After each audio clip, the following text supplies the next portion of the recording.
만화 그러면 일본 아니에요. 예. 근데 모바일 시대가 되면서 이게 웹툰으로 넘어가면서 우리나라가 웹툰 시장을 잡았지 않습니까? 네이버에 등록된 웹툰 크리에이터가 600만이라 그래요. 최고 소득을 올리는 사람이 연봉 13억이랍니다. 이제요. 예. 발명가뿐만 아니고 예.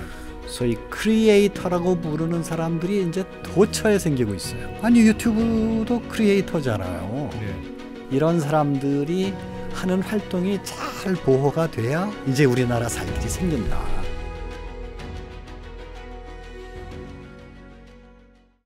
국가지식재산위원회 백만기 위원장님 모시고 지식 얘기할 건데 네.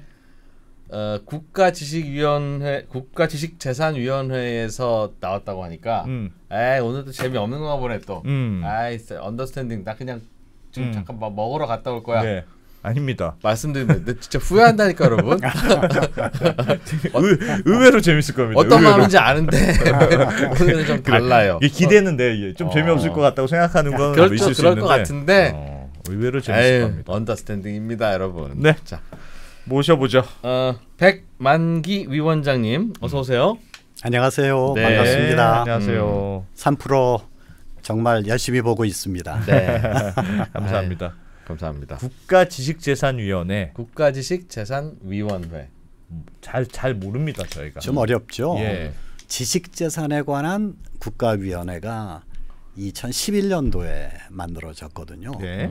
그 이유는 이제는 우리가 유형의 자산, 공장에 기계 설비를 갖다 놓고 이렇게 해서 제품 생산을 하는 것으로부터 이제는 눈에 잘 안 보이는 무형의 자산 중심으로 세계가 흘러가고 있단 말이에요. 이제 그런 거를 총칭해서 이제 지식재산 이렇게 부르는데 예. 이런 것들을 국가 전체적으로 어떻게 잘 조정하고 정책 방향을 정해나갈 거냐 하는 차원에서 이게 국가의 컨트롤 타워가 필요하다 예. 하는 생각을 하게 됐고 2011년도에 우리나라에서 처음으로 지식재산 기본법이라는 거를 제정을 했어요. 예. 거기에 따라서 이제 위원회를 만들었는데 그 법에는 무슨 내용이 있어요? 그 지식재산을 법에는 잘 보호한다. 당연한 얘기지 그건. 당연하죠. 그러니까 지금 지식재산과 관련되는 정부 부처가 많이 있잖아요. 예. 특허청 우선 특허청이 있고 문화관광부가 있고 예. 또 농림식품부가 있고 또 여러 개 부처가 다 관련돼 있습니다. 예. 그러니까 우선 지식재산 그러면 먼저 얼른 머리에 안 떠오르시잖아요. 네. 근데 이 인간의 머리로 생각할 수 있는 조금 독창적인 아이디어 그리고 좀 더 창조적인 아이디어 이게 법적으로 보호가 되면 다 지식재산이 되는 거란 말이에요. 그러면 위원장님 좀 무식한 질문인데 네. 특허하고 지식재산하고 다른 겁니까? 그래서 지식재산 그러면요. 네. 그 크게 나누면 세 가지 카테고리로 나눌 수가 있어요. 특허 같은 것을 산업재산권이라고 부르고 예. 그다음에 지금 여기서 방송 콘텐츠 만들잖아요. 예. 이런 건 저작권, 콘텐츠 저작권에 들어간단 그렇죠. 말이에요. 예. 그래서 크게 보면 산업재산권과 저작권으로 나뉘지만 거기에 해당되지 않는 다른 또 지식재산들이 있습니다. 예를 예. 들면 그 농식물의 새로운 품종 이거는 특허도 아니고 저작권도 아니지만 새로운 지식재산이고요. 또 반도체 뭐 소위 회로 설계를 어떻게 하느냐에 따라서 배치가 달라지는 예. 게 있거든요. 배치 설계권이라고 부르는데 그런 것도 신지식재산권이라고 부르고 영업 비밀 이런 것도 신지식재산권. 지식재산. 크게 나누면 이 세 가지 카테고리가 되겠고요. 그래서 이런 각 부처의 여러 지식재산들이 막 여기저기서 생기고 보호되고 하는데 예. 이걸 국가 전체의 전략으로 잘 다듬어서 미래를 대비할 필요가 있겠다 해서 만든 게 우리 국가지식재산위원회고 지금 재미난 것은 지금 총리님하고 저하고가 공동위원장이에요. 오 그래요. 네, 총님 요새 뭐 하세요 그러면? 잘 계시죠? 네, 요새 잼버리 때문에 바쁘시죠. 네, 이제 국가위원회를 이렇게 그냥 되게 총리가 위원장인 경우도 많은데 이걸 민간하고 공동위원장 체제를 만든 거는 앞으로는 우리가 정부의 계획을 세우는데 민관이 전략을 같이 머리를 맞대고 짜서 그걸 가지고 이제 정책을 수행하자. 그럼 백 위원장님은 민간 대표. 그렇습니다. 그 한덕수 총리랑 이제 같은 급으로 계시는 거네요. 국가지식재산위원회도 정부 예. 부처이고 공무원이 모여 있는 겁니까? 아 그래서 예. 이거를 뭐라 그러더라. 하여튼 뭐 메타 미니스트리 뭐 이렇게 얘기하기도 하는데 예. 여러 개 부처의 상위 이 레벨에 있는 위원회 조직이니까. 예. 그래서 지금 위원회의 구성은 장관급이 13명. 오. 장관이 위원회 위원들이 네네. 민간인이 18명. 민간 전문가. 예. 이제 그렇게 구성이 돼서 31명. 네네. 뭐 거기 보조하는 뭐 사무국이나 뭐 사무국이 있죠. 그 법의 근거를 두고 전략기획단이라는 거를 만들었어요. 예. 국가지식전략기획단. 네네. 야, 그 내가 아는 그 저 부처 이름 중에 제일 멋있어. 국가지식재산위원회 지식재산전략기획단. 맞아요. 와. 바로 정확히 말씀하셨어요. 와. 이 전략기획단은 뭐 원래 그 전략기획단에서 따로 뽑은 전문가들도 있지만 예. 각 부처에서 다 파견 나와 있습니다. 그래서 약 한 20명 남짓되는 인력이 네. 1년 내내 돌아가면서 각 부처에서 하는 일 점검하고 또 새롭게 모니터해서 민간의 수요가 있는 부분들 정부가 할 역할 찾고 아하. 이런 일들을 하고 있는데 재미난 거는요. 일본도 비슷한 조직이 있어요. 예. 일본이 고이즈미라고 하는 총리 기억나시죠? 예. 그분이 2002년도 3년도에 이제 총리를 시작하시면서 일본의 미래는 지식재산에 있다. 우리가 잃어버린 20년을 다시 회복하는 방법은 지식재산을 통해서 해야 되겠다. 그래가지고 이런 비슷한 조직을 만들고 거기는 재미나게 총리가 예. 전략기획단의 본부장을 맡았습니다. 실무자네요. 총리가 실무자의 냄새가 풍길 정도의 본부장을 맡았어요. 근데 그게 지금 20년째 계속 총리는 계속 바뀌었지만 이어져서 내려오고 있고. 알겠습니다. 위원장님. 그러면 네네. 그 지식재산 그래도 약간 좀 추상적으로 들리는데 이런 것도 지식재산이다. 뭐 할 만한. 그리고 좀 약간 예 같은 걸 들어주시면 아, 우리가 이런 거 다 중요한 거구나. 이게 다 보호돼야 되는 거구나. 그런 뭐 좀 예 같은 게 사례 같은 게 있을까요? 아 있죠. 그때 사실 냄새 상표 이런 거 얘기 들어보셨어요? 네? 냄새요? 소리 상표 이런 거 얘기 들어보셨어요? 소리 상표는 모르겠는데 예를 들면 그런 거 생각나요. 넷플릭스 열면 두둥 뭐 이런 거 그런 거 넷플릭스가 딱 연상됐어요. 소리. 맞습니다. 그러니까 소리나 냄새 같은 거는 눈에 보이지 않지만 그런 것도 소위 지식재산의 카테고리에 들어갑니다. 상표권으로 등록이 돼요. 그런 것도요? 네네. 예를 들면 카톡에 소리 들리잖아요. 카톡. 그렇죠. 그것도 그렇고 뭐 카톡 와숑 뭐 이런 것도 있고 이런 게 다 상표 등록이 돼 있고요. 또 LG 그룹에서 맨날 선전하는 거 있잖아요. 사랑의 LG. 그것도 역시 상표로 등록이 돼 있습니다. 그런 것도 그런 말도. 네네. 그럼요. 그런 거를 갖다가 다른데 용도로 쓰지 마라. 그렇죠. 다른 데서 그걸 도용할 수가 있잖아요. 그러면 사랑의 LG라는 그 상표를 인식시키기 위해서 얼마나 광고비도 많이 썼겠습니까? 그러니까 이건 보호가 돼야 된다 해서 상표 보호가 되고 있고 그 소리 상표가 우리나라에서 2019년에 조사해 보니까 44건이 등록이 돼 있고요. 소리도. 그다음에 이제 냄새 상표는 글쎄 청국장 냄새 그거 상표로 등록이 되기는 좀 어렵겠죠. 할 수 있나요? 그러니까 상품 고유의 냄새 그거는 등록을 하면 딴 사람들이 못 만들잖아요. 네. 그러니까 좀 특이한 것들 예를 들면 프린터에 토너가 있는데 토너에 좀 레몬 향이 나도록 만든다. 그러니까 레몬 냄새가 나는 토너. 이런 것도 새로운 상표로 등록이 가능합니다. 등록해서 이제 토너에서 레몬 냄새 나는 건 다 내 거야. 우리 그렇죠. 그런 거죠. 그러니까 나름대로 휘발유를 팔았는데 초콜릿 냄새가 난다. 그러면 그것도 일단 다 내는 게 일단 물론이죠. 아니 그래서요. 그러니까 산업재산권 할 때 특허, 실용신안, 디자인, 상표 이렇게 나누지 않습니까? 그러니까 특허는 큰 발명, 실용신안은 작은 발명. 예를 들면 무슨 연필에 각을 지게 해서 안 굴러다니게 만든다든지 그게 실용신안의 대표적인 케이스죠. 그다음에 디자인은 외관 디자인. 뭐 이런 것도 근사하게 잘 뽑아놨으면 외관 디자인으로 등록이 되는 거고요. 상표는 아까 말씀드린 대로 일반적으로 뭐 3% 아주 대표적인 상표가 되지 않겠습니까? 그러니까 이제 이런 산업재산권적인 것도 물론 있지만은 최근에는요 지식재산의 범위를 상당히 넓게 해석을 해야 돼요.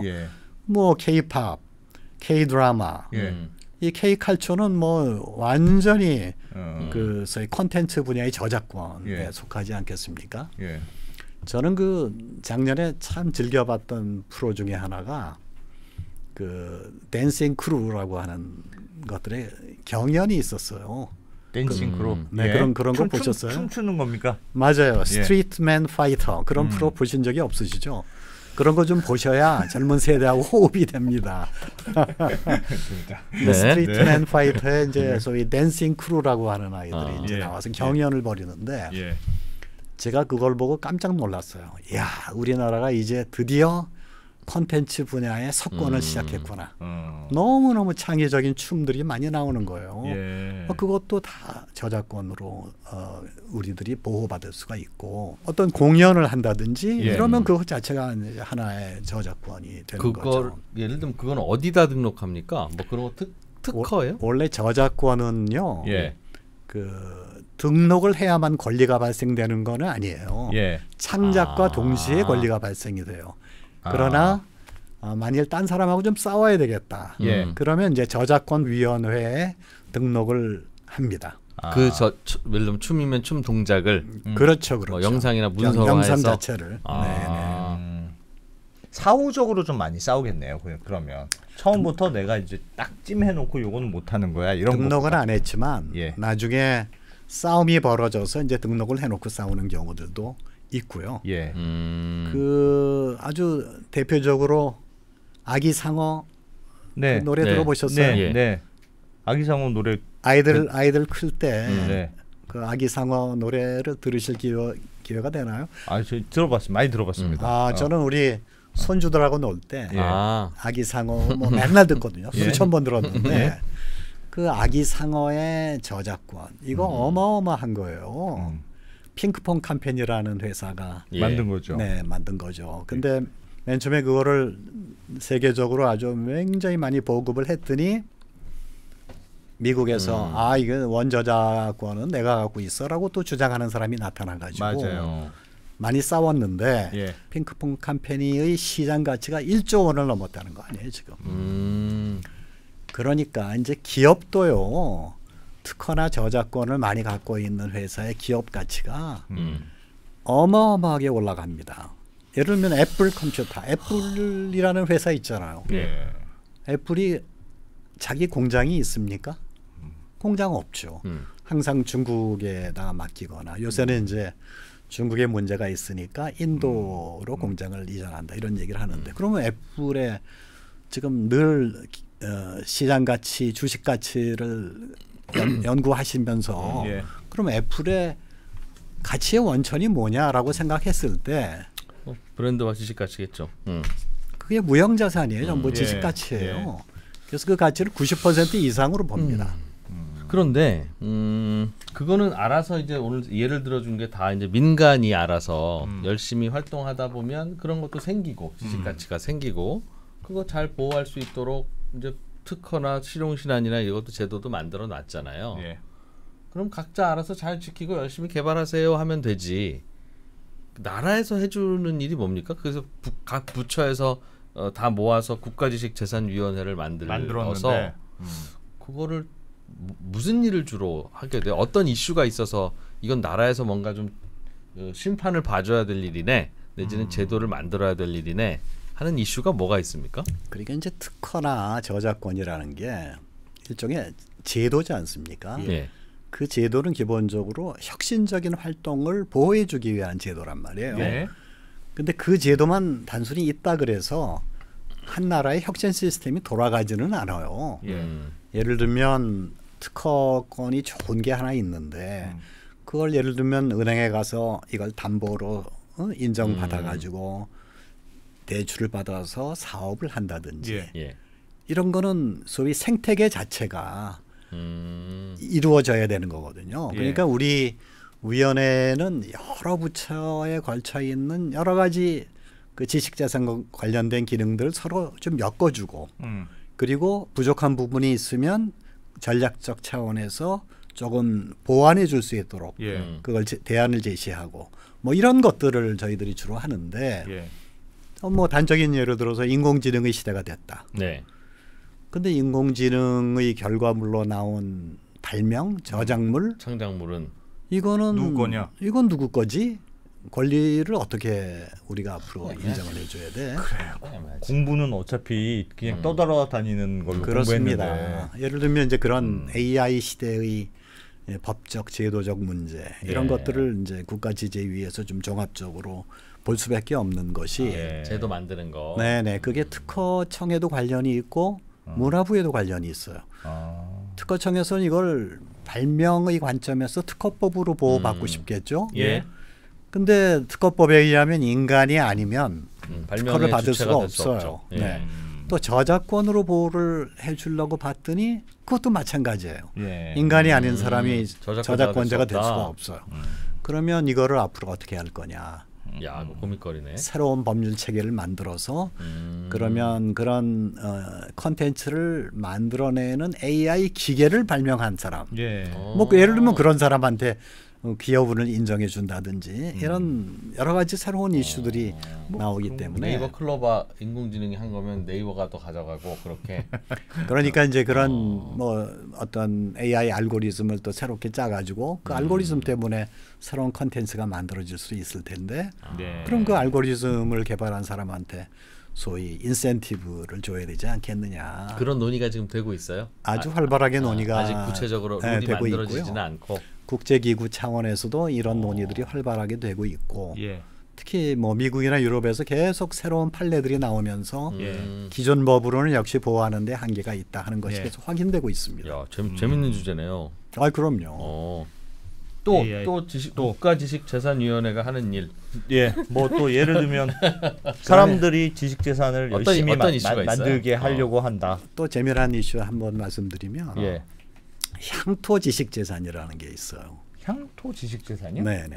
향토 예비군 할 때 향토 아 그렇습니다. 그러니까 보석 녹차는 아시잖아요. 네. 알고 있습니다. 한산 모시도 아시고 예. 이렇게 앞에 붙는 거. 지역별로 보면은 전통적으로 전래돼 내려오는 많은 전통 지식들 네. 그럼 그게 있죠. 지식 자산이 되는 것들이 꽤 많이 있습니다. 그렇죠. 근데 일본이나 프랑스 같은 데 가보면 예. 그 지역 고유의 상품들이 꽤 많이 나와 보르도 있죠. 와인. 그렇습니다. 네. 샴페인. 예. 샴페인 지방에서 거기 나온 건 전부 샴페인이잖아요. 예.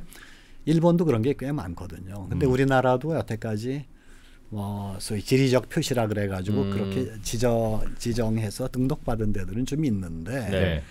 이런 향토 지식 재산들이 적절하게 브랜딩이 되고 또 디자인이 잘 포장이 되고 예.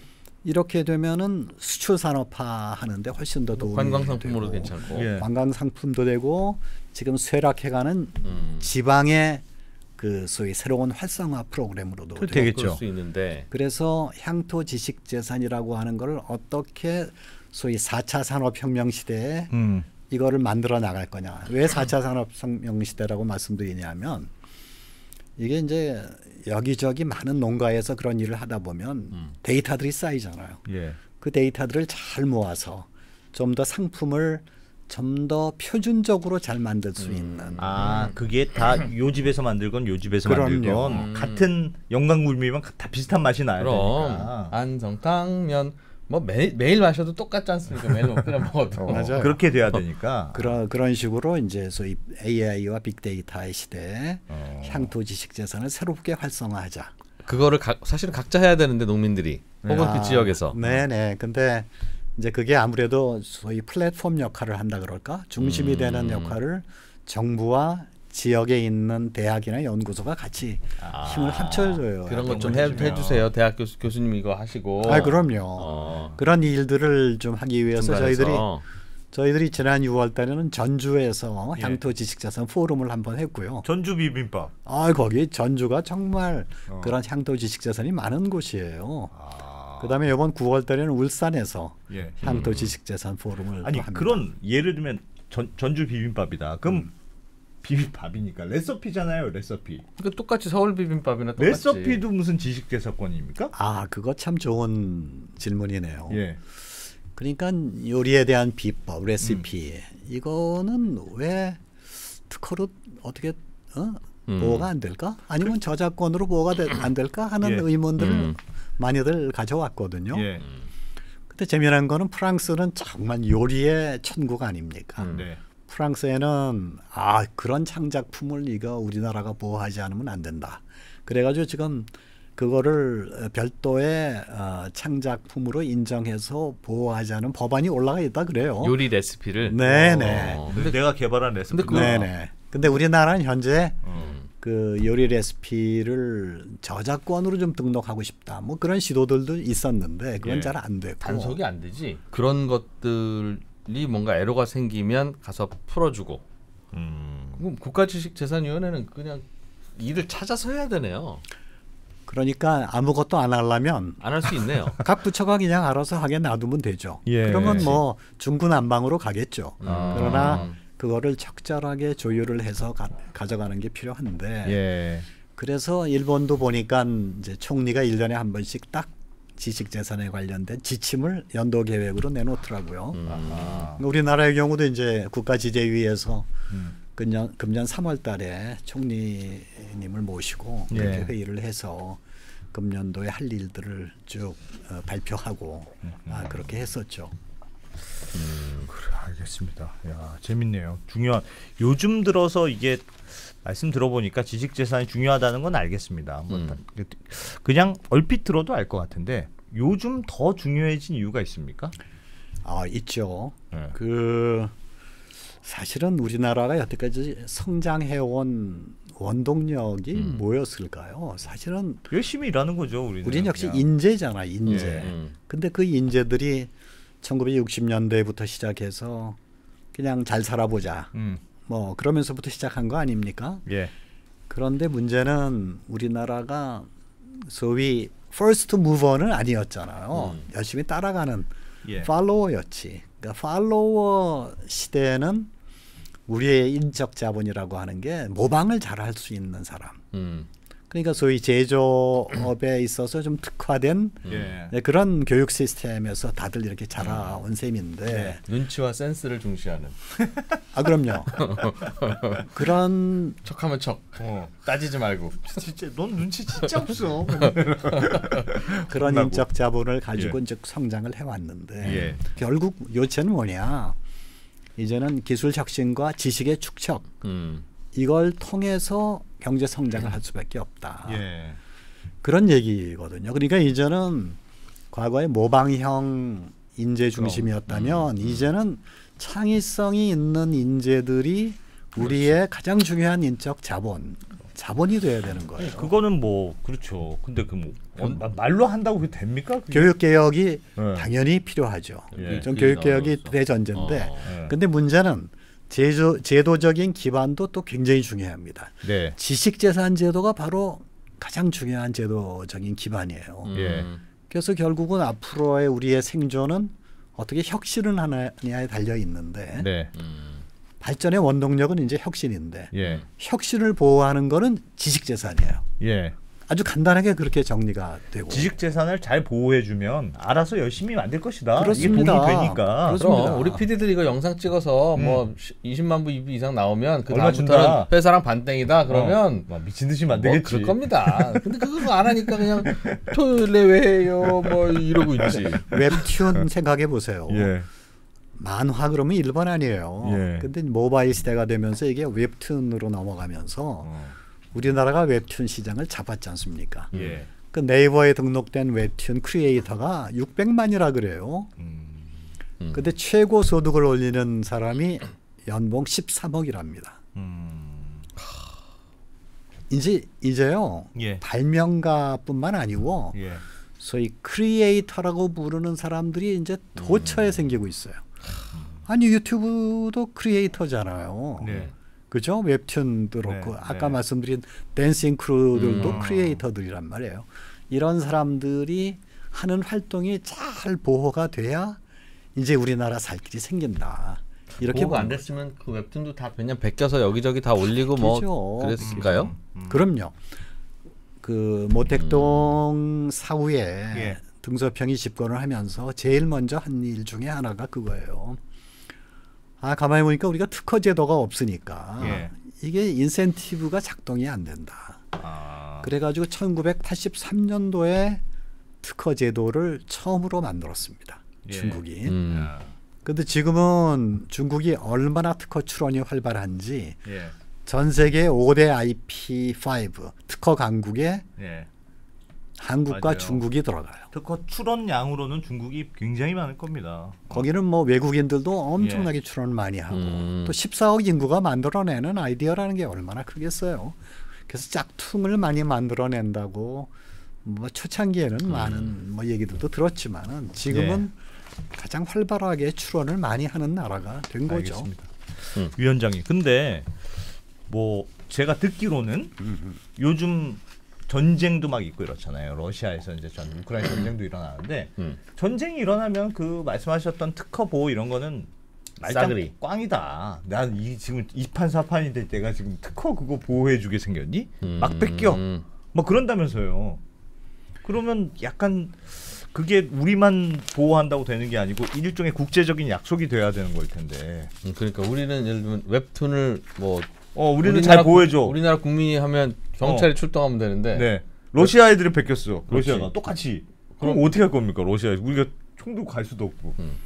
그러니까 이제 러시아가 예. 작년에 예. 그 법령을 발표를 했는데 예. 소위 우리의 그 우크라이나 군사 작전에 협조하지 않는 비우호국 예.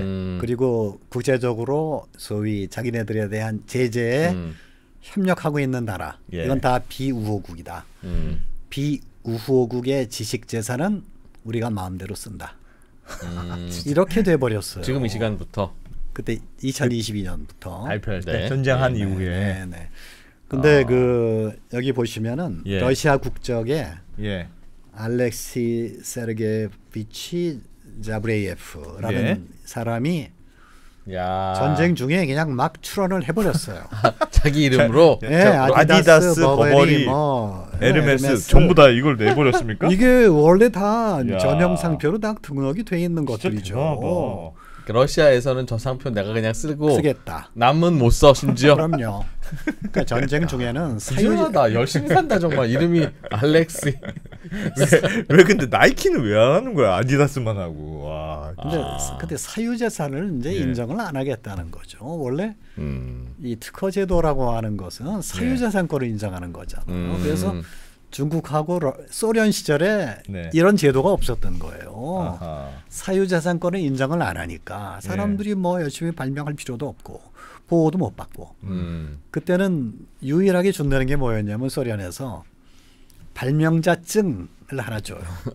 위대한 동무임을 네네. 그리고 레닌 메달 하나 걸어주고. 근데 그거 가지고 사람이 움직이나요? 안 움직이죠. 그러니까 예. 그래서 이제 러시아 그 체제가 되면서 예. 여기도 특허 제도는 도입했는데 예. 지금 뭐 마구 이제 이런 식으로 비우호국에 대해서 공격적인 입장을 우리나라도 비우호국일 텐데. 아, 그렇지. 미국 당연하죠. 우리는 미국 편으로 당연하죠. 러시아 입장에서는 이해하고 있을 텐데. 그렇습니다. 우리 것도 그럼 막 베끼는 게 있습니까?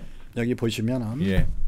이게 도시락이죠. 라면 아닙니까? 라면? 도시락 라면. 어. 도시락 라면에 우리나라에서 정말 대히트를 친 게 팔도 도시락. 네. 그게 러시아에서 유독 인기 있다고 들었습니다. 예를 들면 이게 도시락 그러면요, 이제 이게 라면의 대명사가 돼버린 거예요. 러시아에서는 네네, 도시락 그러면 그게 라면이라. 예, 현지 발음으로 다슈락이라는 게 슈락. 이제 일반 명사처럼 쓰이고 있는데 예를 들면은 뭐 스테이플러를 예. 호치키스라고 많이 부르잖아요. 예. 그게 이제 일반 명사화 된 건데. 그런 것처럼. 그러니까 2019년까지 누적 판매량이 50억 개. 어마어마하게 팔았죠. 예. 근데 그 도시락 상표를 등록을 받기 위해서 팔도에서 상당히 고생을 많이 했어요. 맨 처음에는 이걸 저명 상표로 등록을 했는데 예. 러시아에는 저명 상표로 등록되는 게 225개밖에 없었거든요. 예. 근데 아예 도시락 글쎄 도시락은 알겠는데 팔도는 우리는 그렇게 유명한 거 아닌 것 같은데. 그래서 맨 처음에 특허청에서 거절을 했었죠. 근데 러시아 특허청에서. 네네. 아, 저명한 거는 그냥 상표로 인정해주는 네, 그런 카테고리인데 네. 너희는 충분히 저명하진 않아. 그래 그렇게 하죠. 도시락이면 뭐 그래 유명하지. 우리는 팔도는 몰라. 뭐 이래가지고 어. 그러다가 이제 그 연방법원에 소송을 걸어가지고 그게 예. 대법원까지 올라가서 아, 유명한 거라고 인정해줘라. 인정이 됐어요. 아. 그래서 저명 상표가 되고 우리나라 최초의 예. 저명 상표가 된 거예요. 도시락이? 왜 그 카테고리로 하죠? 그냥 저명하든 아니든 이거는 그냥- 우리만 그냥 쓸 수 특허 있어. 이렇게 하면 안 너는 되나? 도시락이라고 쓰지 마 하면 근데 될 이미 텐데. 뭐 너무나 많이 알려져 있는 상표인데 네. 그러면 알려져 있는 상표를 아무나 그냥 누가 등록시켜 줄 먼저 수는 등록해놨겠구나. 없잖아요. 예. 그렇죠. 예. 그래서 이제 저명 상표로 등록이 돼야 되는데 문제는 러시아가 지금 작년 이후에 비우호국 지재권에 대해서는 지금 난리가 나 있잖아요. 예. 그래서 팔도 쪽에 알아봤더니 예. 좀 걱정이긴 한데 그런 조치 이후에 음. 러시아 당국이 뭐 치매품을 막 조사해서 조치를 취하는 느낌은 없다. 그런데 아주 흥미로운 것은 예.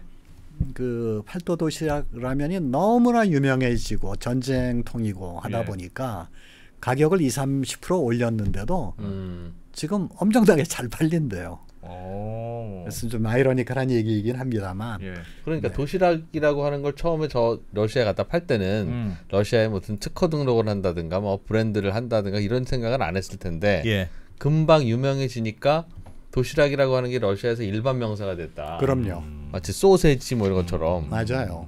그런데 그럼 그 최초의 소세지라고 하는 그거를 걸 팔던 녀석이 우리 한국에 와서 그렇겠네. 소세지를 내가 특허권을 갖고 싶다, 상표권을 갖고 싶다 그러면 안 해주나 봐요. 이거 일반 명사가 됐는데 어떻게 네가 안 해주겠지. 특허권이야? 그렇죠. 안 해주겠지. 그러나 저명 상표로 돼 있는 것은 인정해 준다. 저명상표라면 뭐 그런 것들은 고유 당신이 제일 먼저 발명한 거면 인정해 준다는 뜻입니까?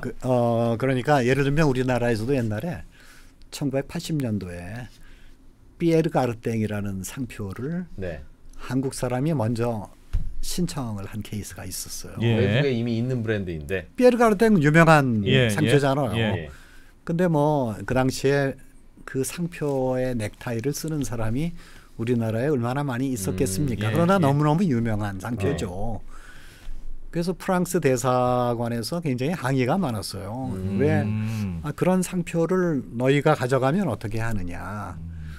이렇게 저명한 상표는 상표 등록을 먼저 안 했더라도 나중에 인정을 해줘야 된다. 아, 그런 컨셉이 그런 컨셉이에요. 너무너무 유명하니까. 네. 근데 어쨌든 너무너무 유명한 것 속에 이 도시락이 들어갔다는 게 대단한 거죠. 야, 도시락 몰라? 도시락 알지. 데코야. 아, 그래? 그러면 누가 선착순으로 먼저 했든 간에 그럼 네 거이면 인정. 그럼요. 그게 저명 브랜드구나. 그렇습니다. 아, 그렇지 않은 거는 뭐 선착순인 건데. 할만하네. 근데 그럼 지금 전쟁 때문에 그 도시락 보호를 못 받게 생겼네요. 그러면. 그래서 지금 뭐 치매품이 그렇게 많이 돌아다닌다고는 생각을 안 하는 것 같아요. 예. 그러나 누군가가 아까 그 이상한 사람처럼 아디다스 막 올렸듯이 내가 막 하겠다 그러면 버버리 하듯이 러시아 당국이 과연 막아줄 철저하게 거냐? 단속해 줄 거냐에 대해서는 의문을 갖고 있는 거죠. 그래서 쉽지가 않네요. 그러면 이 지식재산 보호라는 게 어떻게 보면 한번 누가 보호해주기로 마음 먹으면 무조건 되는 게 아니고 국제관계라든가 뭐 힘의 논리에 의해서 그때그때 그냥 부러질 뭐 수도 있는. 부러질 수도 있는 그런 거네요. 전쟁 때는 사실은 뭐 이판사판인데 뭐. 적국의 자산을 우리들이 뺏어야 되는 게 전쟁 아닙니까? 그러니까 그냥 뺏어가는 거죠. 더 심한 사유재산 침해도 하는데 무슨 인정 안 한다 이런 거예요.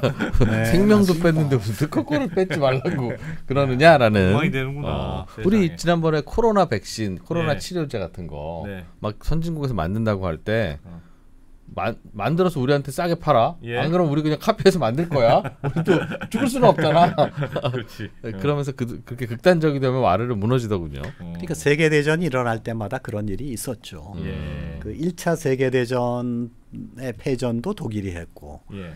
2차 세계 대전도 패전을 독일이 했는데 1차 세계대전이 끝난 다음에 그 뭐 전쟁의 결과에 따라서 뭐 배상도 해야 되고 그러잖아요.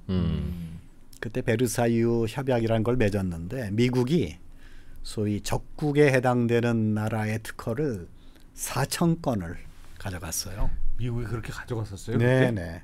압수했어요. 압수. 이제부터 내 거. 네. 아. 그러니까 대표적인 게 미국에 출원했던 아스피린이라는 상표.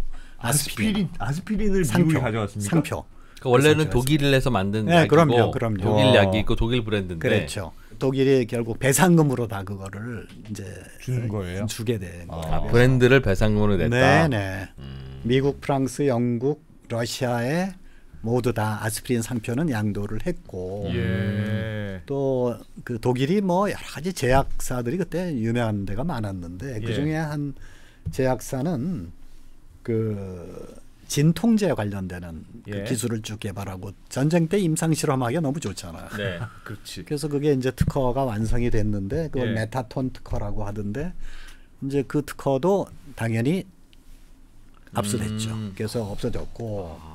그럼 아스피린은 지금도 독일 게 아닌 거네요. 독일 게 아닌 거죠. 상표권은 이미 넘어갔으니까. 그런 걸 난 완전 아스피린 볼 때마다 역시 독일 놈들은 대단해. 그럼 우리가 예를 들면 미국이랑 전쟁이 붙었는데 어쩌지 하다 보니까 우리가 이겼어. 예상 못했지만. 다 가져와. 그럼 너 아이폰 애플 갖고 와. 문제 아이폰 우리 거야. 그럴 수 있겠네. 그런 거 달래야 되겠네요. 그러면 아이폰 탐난다. 하와이의 마오이 섬 이거 줘 뭐 이거 해봐야 뭐 얼마나 된다고 그리고 그건 계속 거기 있는 거니까. 전쟁이라는 게 참 무서운 거죠. 예. 그렇게 가져가기도 근데 하는구나. 평화 시에는요. 그럼 뺏어갈 수는 없지만 괜히 특허 등록만 해놓고 나는 그냥 특허 실시는 안 할 거야. 등록만 해서 남들은 못하게 만들 거야. 이런 경우도 있을 수 있죠. 그래서 그 평화 시에는 전 세계 각국의 특허법에 보면은 강제 실시권이라는 제도를 갖고 있어요. 공공의 실시권. 목적을 위해서 뭔가 국내 수요 공급이 언밸런스일 때는 정부가 강제 실시를 명할 수 있습니다. 그러나 적절한 보상은 해주되 그거를 자기 나라에서 물건을 만들어라. 이렇게 명할 수 있어요. 뭐 어떤 마스크를 어떤 업체만 특허를 가지고 있어 이 회사만 할 수 있어요. 맞아요. 그럴 때 야 지금 코로나인데 지금 장난해? 일단 무조건 만들어. 그렇게 된 이렇게 할 수 있다. 그렇게 할 수 있어. 돈이 없어. 아니 나 몸이 아파 귀찮아. 공부해야 돼. 싫어. 그래도 만들어. 아니면 그럴 때 보통 만들라고 강제합니까? 아니면 돈을 많이 줍니까? 그러면 니 특허권을 제가 쓸 수 있도록 한다? 그렇게 하는 겁니까? 강제적인 실시권을 주라는 거죠. 그러니까 예를 들면 로열티를 뭐 매출액에 통상적으로 보면 이 분야에서는 1%다. 그럼 1%를 주라는 거죠. 강제적으로 그걸 조치를 취하는 겁니다. 그럼 이웃 다른 경쟁 회사가 만들어. 그렇죠. 그리고 로열티를 얘한테 줘. 그렇게. 2% 줘. 일반적인 그게 국룰이야. 그 땡. 근데 아니면 네가 만들든가 이 녀석아. 네가 자꾸 안 만드니까 내가 이러는 거잖아. 그럼요. 그렇게. 그럼 이 지식재산권은 정부의 역할이 어마어마하게 중요하네요. 정부가 보호해주면 보호가 되는 거고 위기하다고 생각하면 풀어주면 푸는 거고. 이제 이해가 제대로 되셨습니다. 그런 거예요? 그런 거구나. 그래서 결국은 그 특허 보호의 범위를 어디까지 가져갈 거냐 하는 거는 한 나라의 산업 정책에 있어서 상당히 중요한 부분이에요. 그래서 아까 말씀드린 그 식품과 관련된 특허, 우리나라는 1990년 이전에는 인정을 안 했어요. 1990년도에 법을 개정을 해서 식품 분야까지 다 인정을 하자 이렇게 됐는데 식품 분야 인정되는 특허라는 게 뭐예요? 지적재산이? 그러니까 아까 말씀드린 대로 레시피 그런 게 있나 보지. 네네 뭐 김치가 들어간 뭐 햄버거 뭐 예를 들면 그런 게 나름대로의 어떤 특허 요건을 맞춘다면 그런 건 될 수 있는 건데 그러니까 좀 더 먼 옛날로 돌아가면 물질 특허라는 게 있거든요.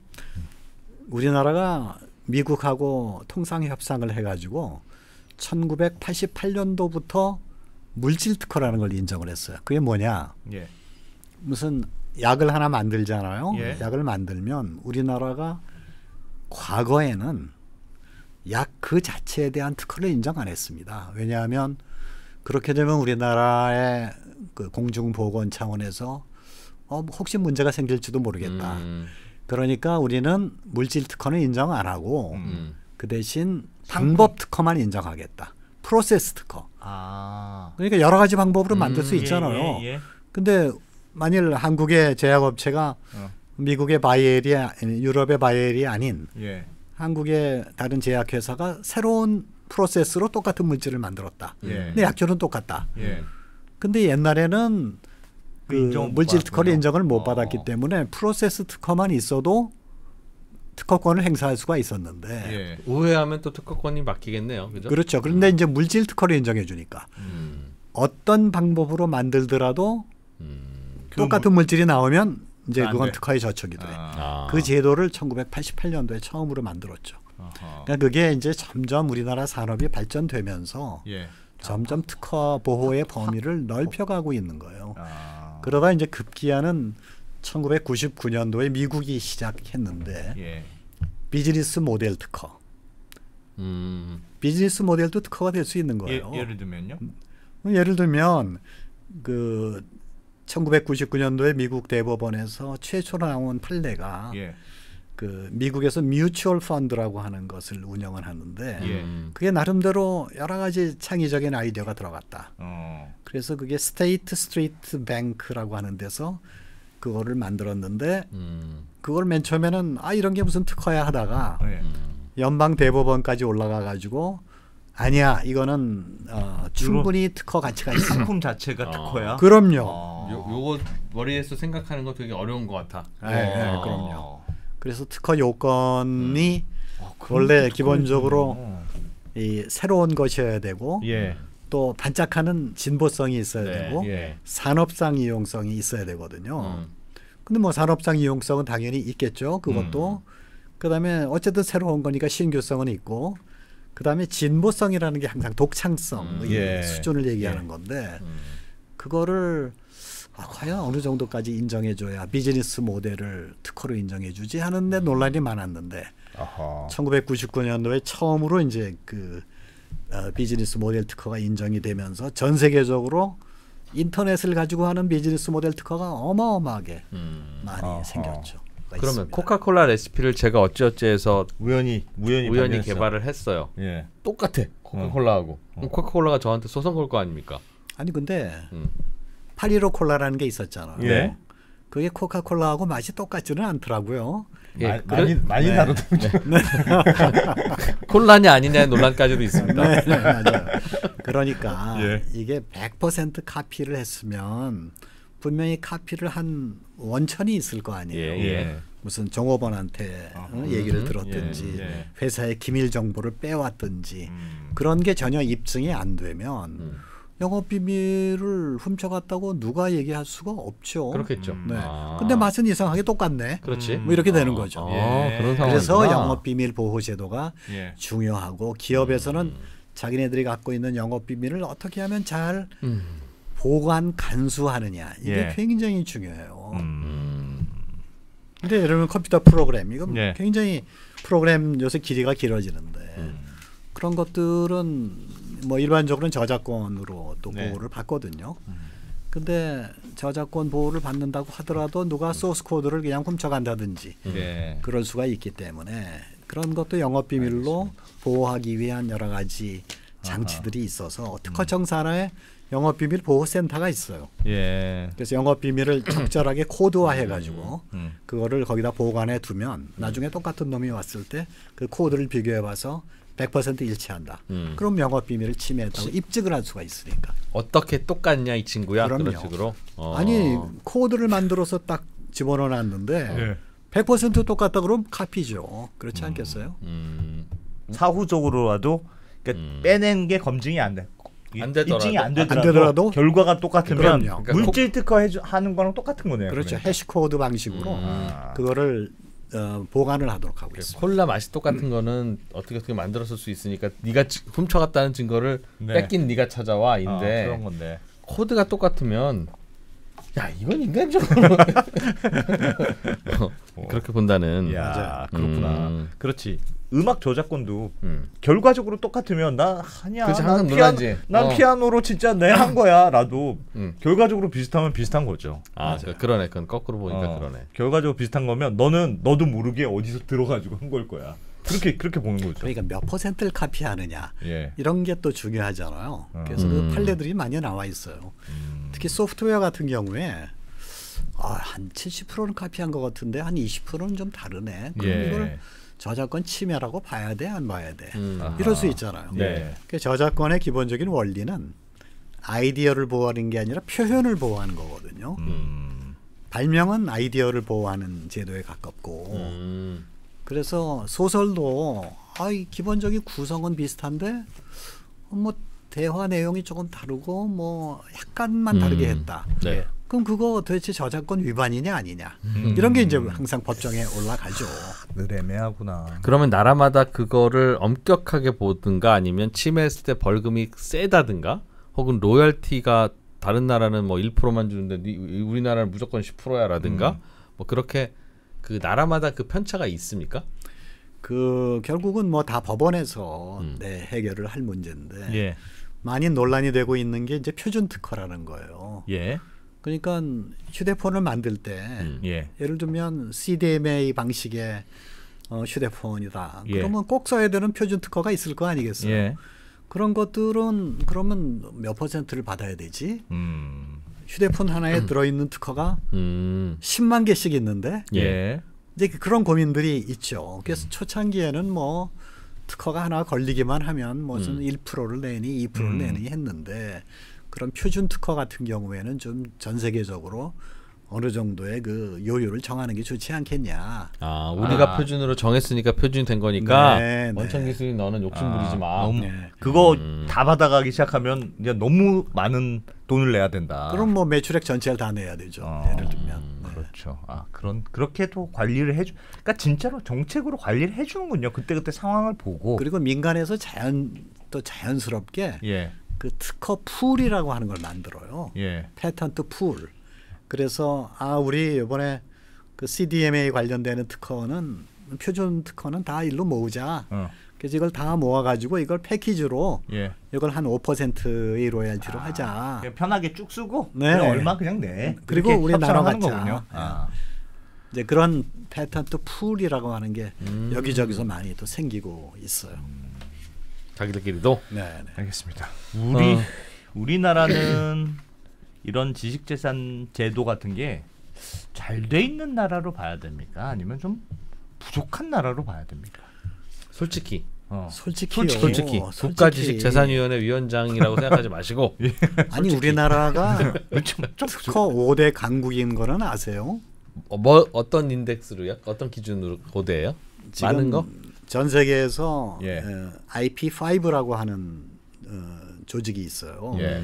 특허 5대 강국에 들어가는 게 미국, 중국, 일본, 예. 유럽은 단일 특허청입니다. 예. 유럽 특허청? 네, 한국.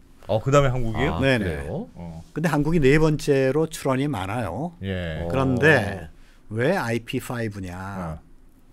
이 5개 나라에 출원되는 특허를 합쳐보면 예. 전 세계 출원의 80%예요. 5개가 예. 그러니까 5명이 모여서 룰 세팅하면 그냥 가는 겁니다.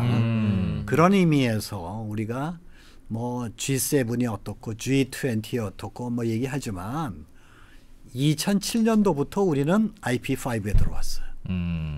대단한 나라죠. 근데 제가 특허청 심사관을 처음 시작했던 1970년대에는 예. 저희들한테 선생님은 항상 미국, 유럽, 일본이었어요. 특허 예. 제도에 대해서 우리들이 뭐 이것저것 공부하려고 그러면 3개국 사람들이 와서 가르쳐줬어요. 예. 그래서 그때는 뭐라고 불렀냐 하면 기술의 3극 체제라 이렇게 얘기를 했어요. 체제? 예. 트라이어드 파워. 예. 미국, 유럽, 일본. 일본. 그 3개국이 전 세계의 산업 기술을 선도했었으니까. 물론 중국, 러시아는 제외하고. 근데 이제 한국이 그런 5개 중에 하나, 5극 체제 중에 하나에 들어가 있다. 예. 이건 어마어마한 거고요. 그 숫자로 말씀드리면은 우리나라의 특허 국내 사람들이 특허 출원하는 건수 있잖아요. 예. 건수하고 GDP를 비율을 내거나 인구를 비율을 내면은 세계 1등이에요. 건수? 네, 건수. 그러니까 예를 들면 우리나라 국내에서 발명자들이 특허 출원을 몇 건을 하느냐 그 숫자가 나와 있죠. 그거를 우리 인구로 나눠봐요. 1인당 특허 출원 건수네요. 그렇죠. 세계 1등이에요. 야, 내는 사람이 집중적으로 내나 보다. 우리는 안 내니까. 아니면 변리사 수수료가 우리나라가 많이 싸네. 그것도 있어요. 아니 그것도 있어요. 예. 그래서 변리사들이 많이 봉사하고 있는 거죠. 근데 하여튼 재미난 거는 그래, 이과가 항상 고생이야. 예. 그러니까 이제 이런 발명자고 예. 크리에이터의 영역으로 하면 또 우리가 어마어마하죠. 아하. 그러니까 크리에이터 영역에는 뭐 PD님도 계시고 예. 뭐 이런 저기 3프로님도 계시고 다 크리에이터 아니에요. 예. 그러니까 우리나라의 지금 새로운 그 창의적인 인적 자본이라는 게 바로 이런 사람들인데 네. 양적으로는 이제 됐다 이거죠. 양적으로는. 예. 그러나 이게 이제 질적으로 세계 탑으로 가야 괜찮냐? 되겠다 하는 과제는 남아 있고요. 이제 그런 면에서는 이제 과거에 우리가 R&D를 하면서 정부에서 많은 자금을 지원하잖아요. 1년에 예. 30조씩이나 지원하는데 대학이나 정부 출연 연구소에 너희들 특허 출연 몇 건 했어. 좀 많이 했으면 평점을 높게 주고 뭐 이런 식으로 쭉 이제 소위 예. R&D 결과에 대한 평가 지표로 활용을 했는데 예. 이걸 양적으로만 하다 보니까 좀 쓸모없는 특허도 뭘 내도 그냥 내기만 하면 되는 거예요? 그렇게 여태까지 관리가 돼 온 측면이 있어요. 그렇게 하면 안 되죠. 근데 재미난 거는 예. 특허라는 거는 내고 나서 이게 정말 돈 되는 특허인지 아닌지를 아는 데는 꽤 시간이 필요합니다. 평가하기가 쉽지는 쉽지가 않나요? 않죠. 그래서 연구개발이 다 끝나고 한참 있다가 이거 대박 났네 라고 판단을 하게 돼 있거든요. 예. 그게 경우에 따라서 10년 15년씩 걸려요. 아. 그래서 지금 이제 국가 R&D를 하는 입장에서 예.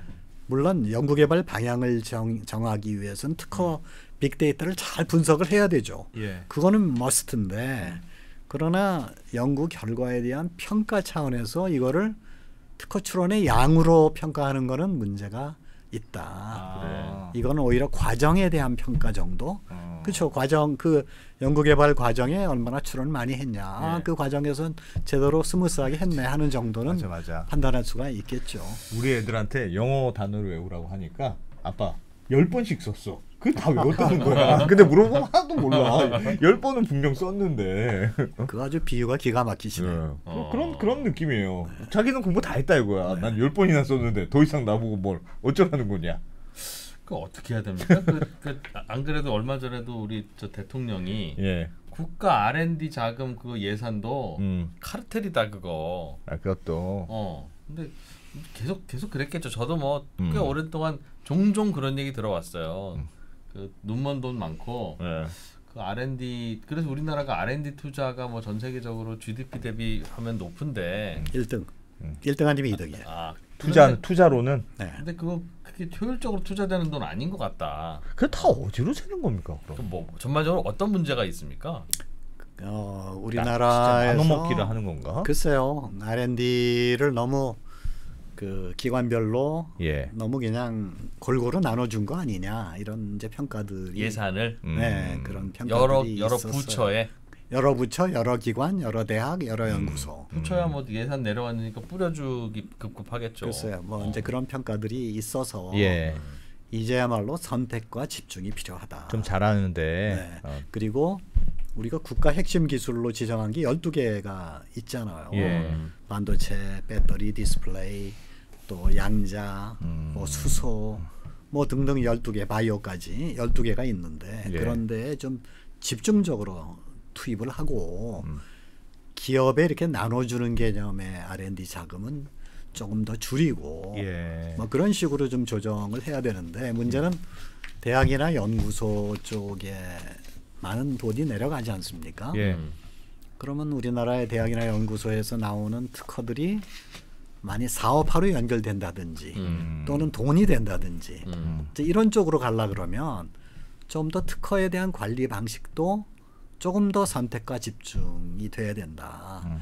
그러니까 이걸 양으로 하다 보니까 예. 돈은 관리비는 계속 들어가는데 됐성 싶은 특허에 집중적으로 몰아주지를 못하는 그런 측면이 있어서 항상 돈 뭐든지 그런 것 같아. 네. 약간 어디 몰아주면 약간 너 둘이 친하니? 뭐 이렇게 생각하고 그러니까 그냥 기계적으로 나눠주려고 하고. 근데 R&D 자금을 왜 정부가 나눠줘야 됩니까?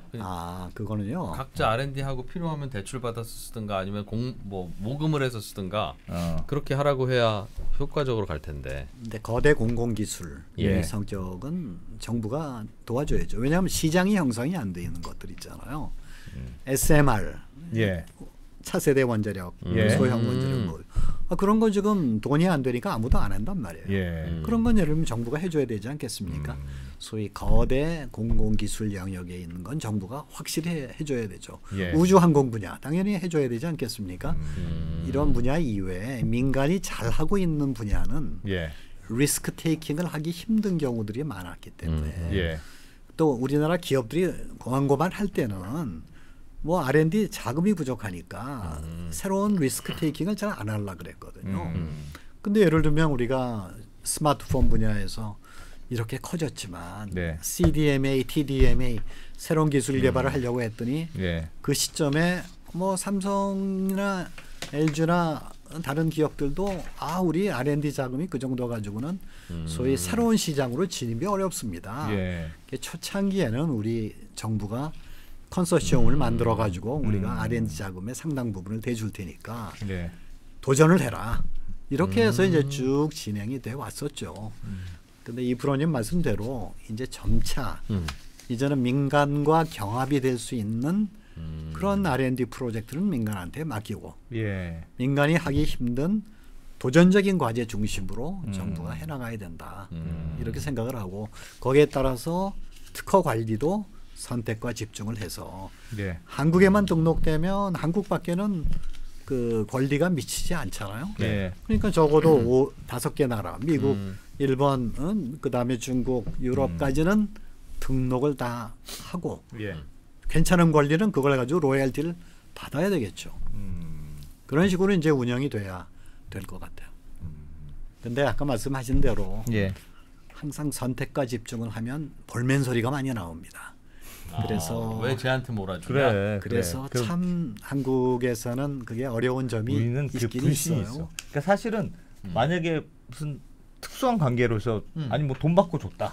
그러면 나중에 그걸 적발하면 일벌백계 하면 되는데 야 앞으로 이런 일이 있을 줄 모르니까 함부로 몰아주면 안 돼. 그냥 다 공평하게 나눠줘.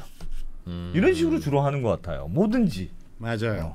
보통 이제 회사에서는 R&D 투자를 하면 이제 직원이 밤새서 공부해서 뭐 특허를 만들죠. 그러면 회사는 돈을 많이 벌잖아요. 예. 그러니까 회사는 R&D를 열심히 할 인센티브가 생기는데 예. 회사의 R&D라고 하는 게 결국은 또 직원이 해야 되는 일인데 직원 누구 좋으라고? 직원은 뭐 나 월급 받으면 그만이지. 굿 아이디어를 내나 그냥 뭐 아니나 뭐 월급이 똑같으니 그럼 뭐하러 열심히 하냐. 예. 그래서 아무리 회사원이지만 그런 건 회사원 개인에게도 인센티브를 줘야 되는데 보통은 그런 거는 회사가 알아서 그냥 챙겨줘야 또 열심히 하지만 또 안 그런 데도 있으니까요. 그럼요. 예. 이거를 뭐 법으로 그렇다고 강제할 수 있는 건 아닌 것 같은데 어떻습니까?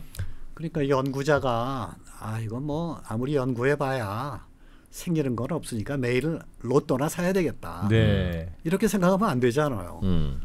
그래도 안 좋죠. 네, 근데 문제는 로또가 당첨이 되면 세금이 좀 적은데 예.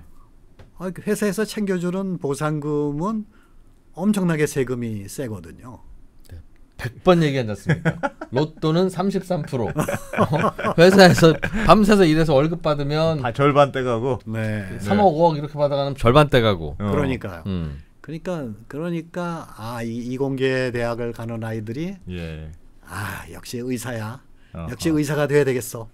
이렇게 생각을 한단 말이에요. 예. 그래서 사실은 아까 말씀드린 그 창조적인 우리 인적 자본을 가지고 먹고 살아야 되지 않습니까? 예. 근데 그 창조적 인적 자본이 어떻게 하면 움직일 수 있도록 인센티브를 설계하느냐 하는 게 정말 조세 정책에 있어서 중요하거든요. 예.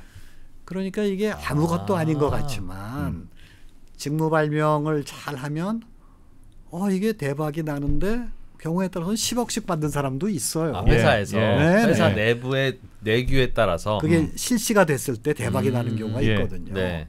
그런 경우엔 내가 10억을 벌면 이렇게 얼른 세금 계산을 해본단 말이에요. 5억이 세금이지. 그러니까요. 근데 내가 로또를 10억을 맞으면 3억만 세금. 3억밖에 안 되네.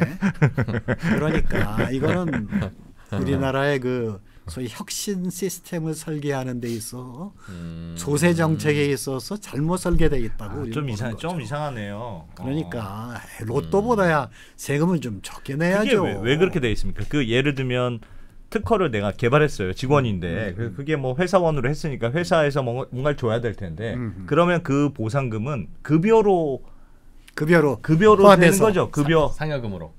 상여금으로 생각해서. 그러니까 근로소득이니까 이제 1억 정도 월급 받는 사람 같으면 예. 최고 브라켓으로 올라가서 그럼 다른 방법이 뭐가 있습니까? 그 급여로 주는 거 외에 다른 방법이 있어요? 아니 그래서 기타 소득으로 하는 건데요. 예를 들면 교수님들도 예. 원고 쓰면 그걸 급여에 합산하진 않잖아요.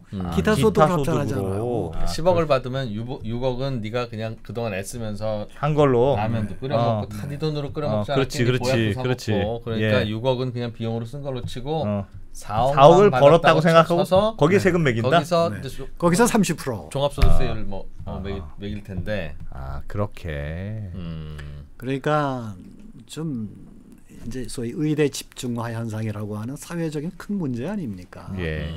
이거를 뭐 풀 수 있는 방법이 뭐 이거 하나 가지고 되지는 않겠지만 네. 적어도 우리의 조세 정책 자체가 좀 창조형 인재를 양성하는 네. 혁신 시스템의 구조를 가져갈 수 있도록 예. 네. 그렇게 좀 만들었으면 좋겠다. 그래서 금년에는 꼭 좀 국회에서 이 법안을 통과시켰으면 이건 좋겠다. 법이 바꿔야 되는 법을 거죠? 바꿔야 됩니다. 근로소득세 계산할 때 그래 이거 좀 해줘야 되겠네. 이런 그래. 식으로 자꾸 얘기하잖아요. 그러면 정부가 어떻게 하는지 압니까? 어떻게 합니까? 그냥 로또의 세금을 올려버려. 그래 하자. 진짜 말이 많죠. 왜 로또 낮게 해가지고 그래 로또를 올려. 로또를 올리는 그러지 방법은 맙시다. 없어요. 로또 그러지 그래, 말고. 이거 필요하네. 그래, 하자 좀 이거. 그래 좀 인센티브가 돼야 열심히 개발도 하지. 이거 누가 개발하겠습니까? 진짜 이상해. 예를 들면 그거는 정말 오랫동안 10년, 20년 공부해서 특허를 내서 실시까지 해서 30년 동안 한 거를 특허를 해서 10억을 받는 거잖아요. 예. 그럼 20억은 그해 다 받은 돈이 아니라 들어오기가 들어왔지만 지난 20년 동안 회사에 있으면서 조금씩 번 그렇지, 돈이니까 그렇지. 그거를 20으로 쪼개주면 세율도 낮게 계산되고 좋은데 한 번에 네가 그냥 10억을 벌었다고 그런 생각하고 겁니다. 그냥 세율을 확 때리니까. 제가 늘 얘기하잖아요.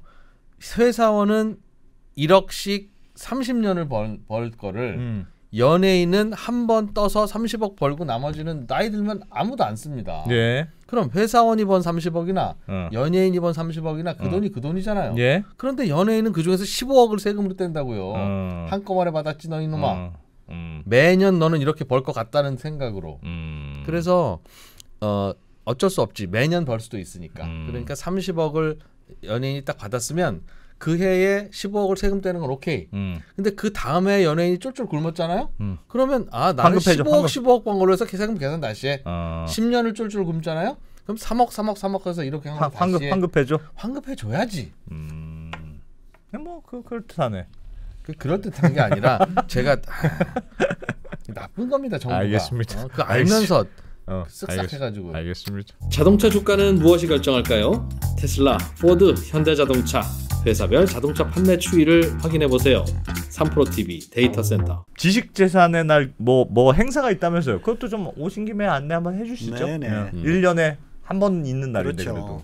참 우리나라에 무슨 날 많죠. 많아요. 솔직히 기억도 잘 안 나요. 네, 그래서 좀 지식재산의 날은 왜 만들어졌냐? 예. 2018년도에 처음으로 이걸 지정을 했는데 예. 우리나라에서 그 최초로 금속 활자본이 네. 유네스코 기록문화 재산으로 예. 유산으로 등록이 됐어요. 9월 4일 날. 뭐가요? 금속 활자가 금속 활자. 금속 활자가. 네. 등록된 날. 네. 아, 그래서 그걸 기념으로 잡은 그걸 거예요? 기념으로 잡은 겁니다. 근데 여기 보시면은 창의성 가득한 멋진 지식 강국 이게 이제 저희가 슬로건으로 쭉 주장을 하고 있는 건데 네. 이 슬로건이 얼른 느낌이 오시는지 모르겠는데 예. 지식재산 강국 그러면 사람들이 너무 머리가 복잡해요. 아 이건 예. 뭐 발명자 법률가들 얘기 아니냐. 예. 근데 지식 강국 그러면 뭐 세상의 모든 지식 여기도 지식 강국의 이제 일원이 된 느낌이 들지 않습니까? 예. 근데 창의성 가득한 지식 이게 지식 재산이거든요. 예. 그러니까 창의성 가득한 지식 강국 그러면 되게 표현이 되는데 왜 멋진이 들어갔냐? 우리나라가 소프트 파워의 나라 아닙니까? 컨텐츠의 강국. 예. 이 저작권 컨텐츠가 또 강한 나라를 표현하려고 하다 보니까 멋지다. 멋지다. 창의성 가득한 멋진 지식 강국. 그래서 우리 국가지재위에서 만드는 모든 서류는 이 엠블럼을 딱 찍어가지고 쓰고 있습니다. 창의성 가득한 네. 멋진 지식 강국. 네. 알겠습니다. 발명소득 비과세의 나라. 네네. 딱 들어오게. 아, 3% 역시 세상을 보는 통찰력이 있으세요. 알겠습니다. 예, 오늘 참 잘 배웠습니다. 지식재산. 정부의 역할이 매우 중요하긴 하네요. 그냥 지식재산위원회는 아까 설명해 주셨던 그 민간 장관급 또 정부 쪽 장관급이 매일 어디로 출근합니까? 모입니까? 매일 모이지는 않을 것 그럴 수는 같은데. 없고요. 저희들이 안건이 모일 때마다 회의를 하지만 위원회니까. 위원회니까 회의 있을 때마다. 근데 전략기획단은 상시적으로 일을 합니다. 전략기획단은 저하고 늘 상시적으로 회의하고 사무국이니까. 어젠다를 찾고 또 새로운 행사를 기획하고 거기 매일 출근하시고. 출근을 매일 하지는 못하고요. 예. 영상으로 회의를 하거나 아하. 아니면 뭐 서울에서 회의를 하거나 또 세종에서 회의하거나 이렇게 하고 있어요. 각 부처에서 파견된 공무원들 모인 곳이라고 그랬죠, 그게. 네네. 아, 파견됐는데 같이 모여 있지는 않고. 아니요 한 장소에. 장소에 모여 있고. 지금은 과기정통부 세종 사무실에 예. 스페이스 하나를 얻어가지고 거기서 기획단이 일을 하고 출근을 있어요. 거기로 하시는군요. 그렇죠. 그러면. 월급 체계는 그냥 원래 파견됐으니까 원래 공무원 원래 월급 체계가 공무원 똑같고. 그래서 그 마지막으로 한 말씀 꼭 더 드리고 싶은 거는 예. 이 지식재산 정책을 이렇게 정부에서 추진하는 데 있어서 한 가지 에러가 있어요. 네, 말씀하십시오. 예. 이거는 특별히 사고 치는 게 아니지 않습니까? 근데 사고? 우리나라에는 예. 꼭 크게 무슨 일이 터져야만 이슈가 많이 되기 때문에 그 위원회 조직을 예. 이렇게 만들어도 되게 좀 뭔가 이슈거리가 생겨야만 뉴스로 예. 올라오거든요. 근데 지식이라고 하는 게 경제 발전에 있어서 점점 더 중요해지잖아요. 예. 네. 굉장히 중요한 거는 다 알겠다. 그렇죠. 그래요, 중요하죠. 그래요. 그리고 이제 끝이에요. 중요한 일 하십니다. 진짜 참 중요한 건데 뭐라고 표현할 방법이 없다. 네. 그러니까 이 정책으로 따지면 정책의 온도라는 게 있는데 예. 항상 잼버리처럼 난리가 나고 그러면 모든 사람이 관심을 갖고 하니까 다 금방 이해를 하고 또 우주항공 차원에서 로켓 하나 잘 쏘아 올리면 사람들이 관심을 하고 이게 일을 하는데 티가 안 난다. 이제 그런 게 문제예요. 그런 거 있겠네. 근데 중요한지는 알겠다. 예. 그래서 저희들이 이런 맞는 말씀이에요. 3프로 TV 같은데 예. 이게 하여튼 정말 지식이 중요한지를 아는 프로잖아요. 예. 네, 그럼요. 이런 데가 이제 좀 그런 역할을 앞으로 많이 해주시면 굉장히 좋을 것 같습니다. 국가지식재산위원회 오늘 설명해 주셨듯이 그런 이제 위원회 있다는 것만 알았지. 예. 뭐 하시는 분들인지 뭐가 고민인지 잘 몰랐는데 다양한 지식재산의 이야기도 들어봤고 어떤 게 고민인지도 들어봤고 참 좋고 열심히 하는데 티가 안 나는 게 고민이다. 티가 안 나서 사실 오늘 왜 나오셨나 했더니 그 티가 너무 안 나서 나오셨네. 우리 노는 거 아니고 되게 고민거리 많다. 진짜 우리 열심히 하고 있다 바닥에서. 그리고 직무 발명 보상금은 인간적으로 세금 너무 많다. 그거 해주자. 알겠습니다. 자 오늘 백만기 국가지식재산위원회 위원장님 잘 배웠습니다. 예. 축하드리고요. 9월 4일. 네, 9월 4일 지식재산의 날 행사도 잘 마무리하시고 또뭐 내년도 요 9월 4일 무렵에 네. 뭐 한 번 더 나오시면 네. 아이, 좋죠. 반갑잖아요 우리는 이제. 1년 그때 그거 어떻게 됐습니까? 자 이제 지난 1년 동안 무슨 일 하셨는지 좀 들어보고. 예. 고맙습니다. 네, 잘 배웠습니다. 감사합니다.